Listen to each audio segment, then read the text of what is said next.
This mini lecture provides a brief introduction to the four generic strategies that companies can utilize in their efforts to realize competitive advantages.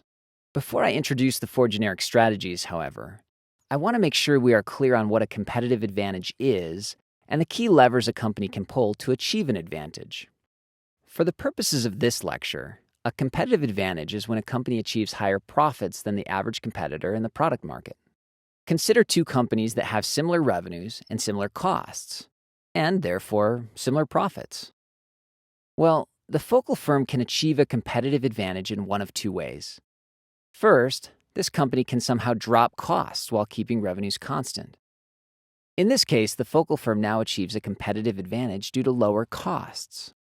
Second, the focal firm can increase revenues while holding costs constant. In this case, the focal firm now achieves a competitive advantage due to higher revenues. Of course, a company could realize an even greater advantage if it could somehow do both, but that is very difficult to do in practice.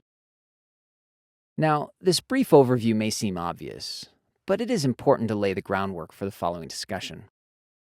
Michael Porter suggested that generic strategies can be defined by two key dimensions: the scope of the strategy and the source of the competitive advantage. For scope, the company could target a broad market or a narrow, focused market. For the source of competitive advantage, the company could either be the low-cost leader or a differentiator. The result is these four quadrants that represent the four generic strategies: overall cost leadership, differentiation, cost focus, and differentiation focus. Cost leadership is really about being the low-cost provider for a broad customer base. Examples of companies that do this include Dell Computer, Amazon.com, and Walmart. These companies all offer products that are pretty similar to other products in the marketplace, but they have lower costs. These low costs allow them to consistently capture higher profits than their competitors. Differentiation is really about doing something different that makes your broad market customers willing to pay more for your products and services. Examples of companies that do this include Harley-Davidson and Apple. These companies offer products that customers really want, and so customers are willing to pay high prices for them. These higher prices allow these companies to consistently capture higher profits than their competitors. Cost focus is basically a cost leadership strategy in a narrow or focused market. Aldi is a great example of a focused cost leader.